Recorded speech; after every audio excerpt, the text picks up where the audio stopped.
Welcome to Just Mathematics. In today's session, we are going to be solving problems in indices using the laws of indices.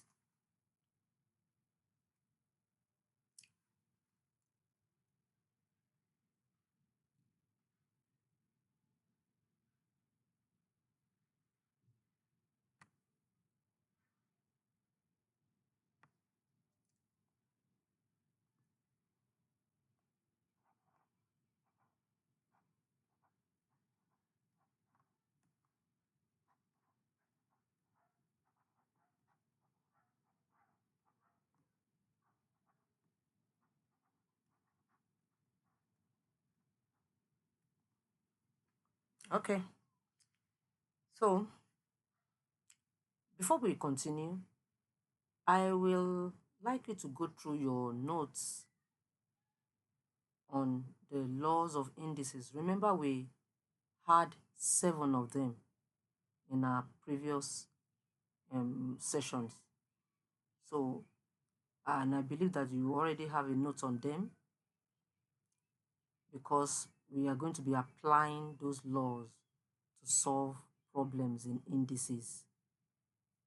I'm going to be taking it step by step so that you can understand. One thing about mathematics is that if you understand the steps or the laws guiding your actions, you cannot miss it. You cannot miss it. So we are going to be utilizing the laws in our problem solving. Okay, take for example, we're going to go to number one. Number one problem.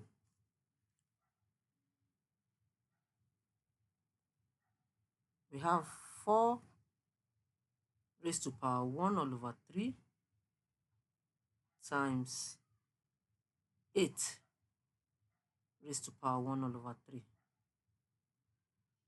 4 raised to power 1 all over 3 times 8 raised to power 1 all over 3. You remember that in one of the laws, we said the bases must be the same for you to be able to apply the law of indices. But here we have 4 and here we have 8. So they are not the same. You might want to say the law of indices cannot apply here.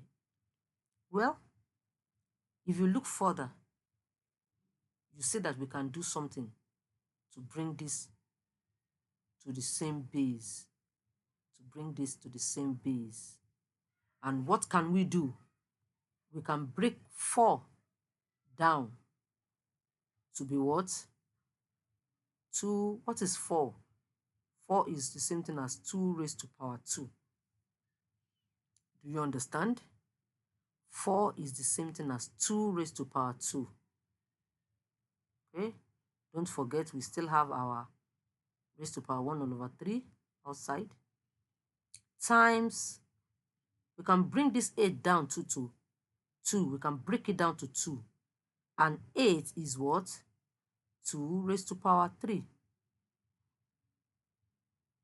8 is 2 raised to power 3. Don't forget, it's still raised to power 1 all over 3. Good. Okay, and we'll move forward. If you look back at your notes, you find out that there was an expression there, a law that says if you have a raised to power x in bracket raised to power y, what does that law say? It said it's the same thing as what? A raised to power xy, x times y. Okay, so we use that same law here. 2 raised to power 2, then raised to power 1 over 3 becomes 2 raised to power 2 times 1 over 3 times, we do the same thing here, we have 2 times 3 raised to power 2 raised to power 3 times 1 all over 3. Okay, you can see how we are utilizing those laws now. And see how we are utilizing those laws now. Okay. Therefore, we have 2 raised to power 2 times 1 is 2, all over 3 times 1 is 3, because underneath this 2 is 1. We might not show it and we might show it. So we have 2 all over 3 times, multiply that out, we have 2 raised to power 3 all over 3. Okay, so we have 2 raised to power 2 all over 3 times 2 raised to power 3 all over 3 is 1. We put our 1. Can you tell me what law we are going to use? The law that states that a raised to power x times a raised to power y becomes a raised to power x plus y. Therefore,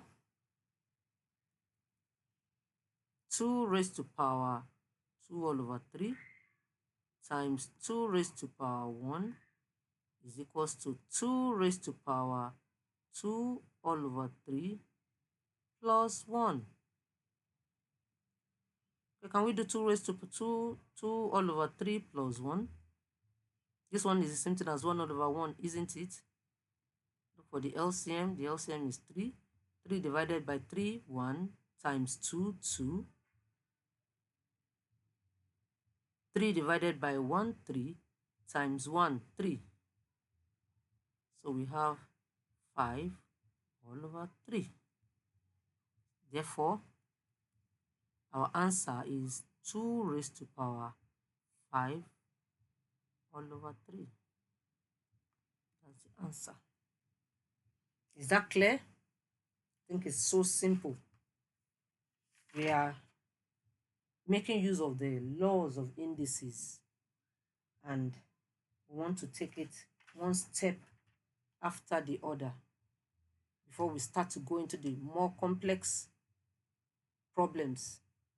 If you understand these simple ones, by the time you get to the most complex ones, you will not be confused. Okay, let's go to number 2. Example number 2.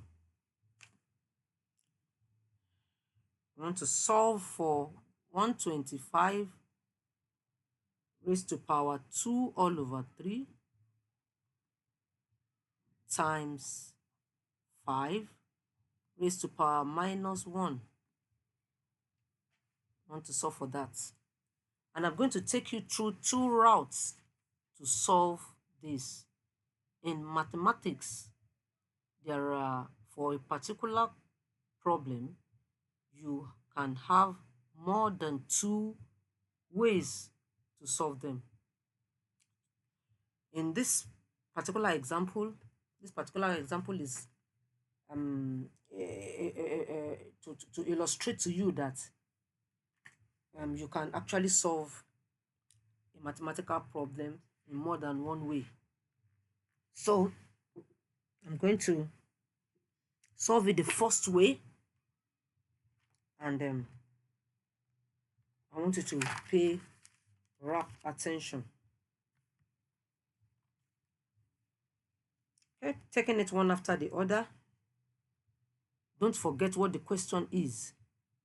Let's start by saying you can break 125 down to be 125 2 all over 3 can be, break 125 down, we have 5 raised to power 3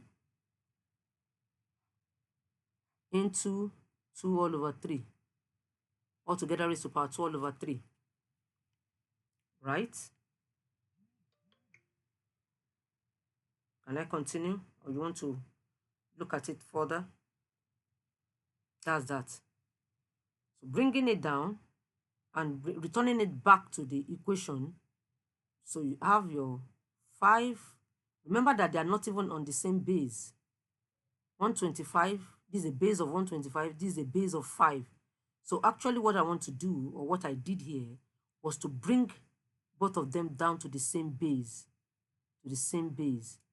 So you have 125 broken down to 5 gives you, if you multiply out that one, you have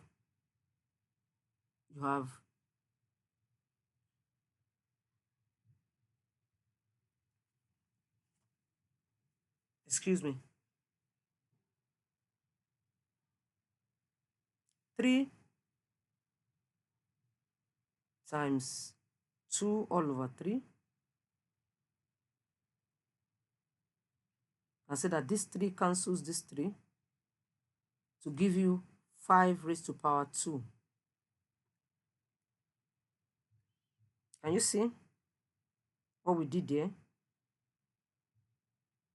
From that law, from this law that says if you have x raised to power a raised to power x raised to power y, it gives you a raised to power x times y. So we did our 3 times 2 all over 3, which gave us 2. Bringing it back to the equation, we have 5 raised to power 2 times 5 raised to power minus 1.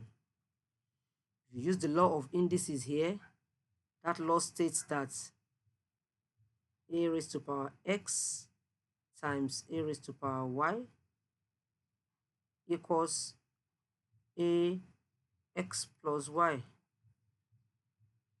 So it gives us here that we have 5, 2 plus minus 1. Don't forget, when we have plus and minus, positive and negative sign together, the negative sign automatically dominates. So we're leaving us with 5 raised to power 2 minus 1. Leaving us with 5. You have 2. Don't forget that I told you that positive is meaning that you have. Negative means that you are owing. You have 2 and you have 2 oranges and you are owing 1 orange. If you return back the one you are owing, is meaning 1. That 1, do you have it or you are owing it? You have it. So it's plus 5 raised to power 1, which is the same thing as 5. All right, that's the answer. That is a first way to solve that problem. Second way, the second way to solve that same problem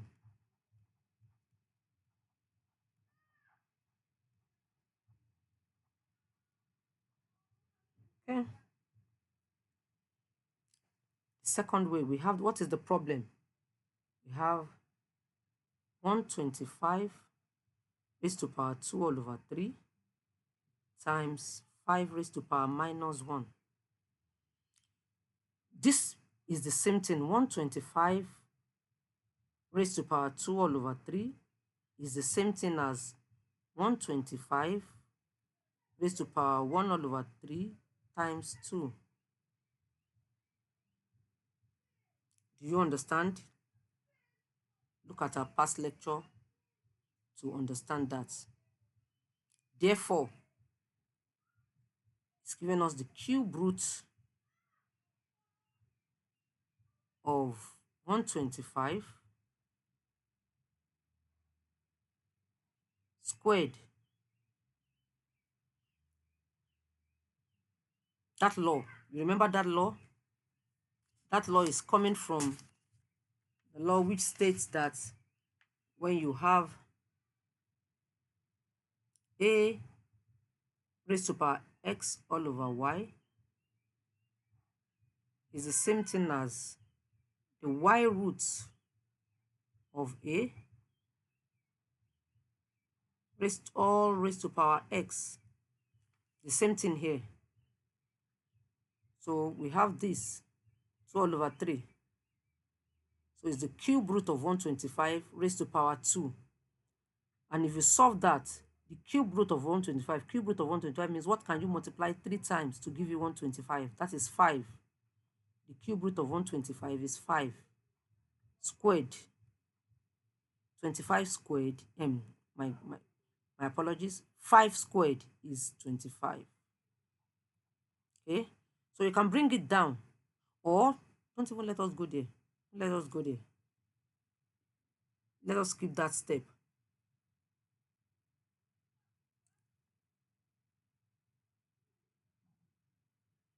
Let's skip that step.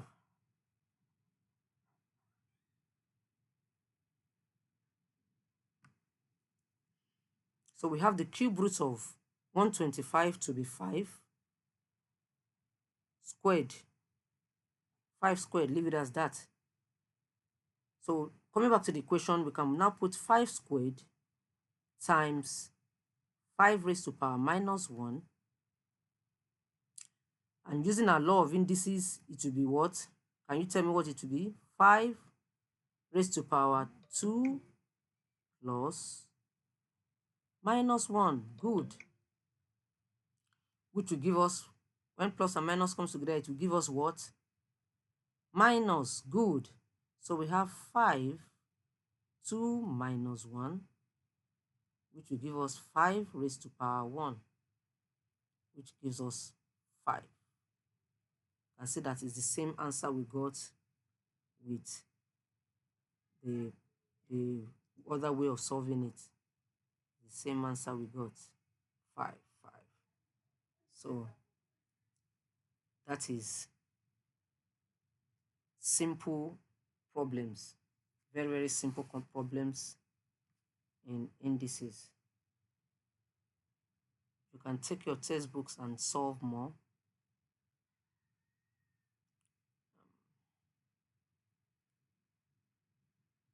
So, and in our next session, we will be handling more complex problems of indices. But I want to believe that by you understanding these simple steps, when the complex questions come, you will be able to tackle them one after the other. Thank you. Don't forget to hit the like button and to subscribe to this YouTube channel. Thank you.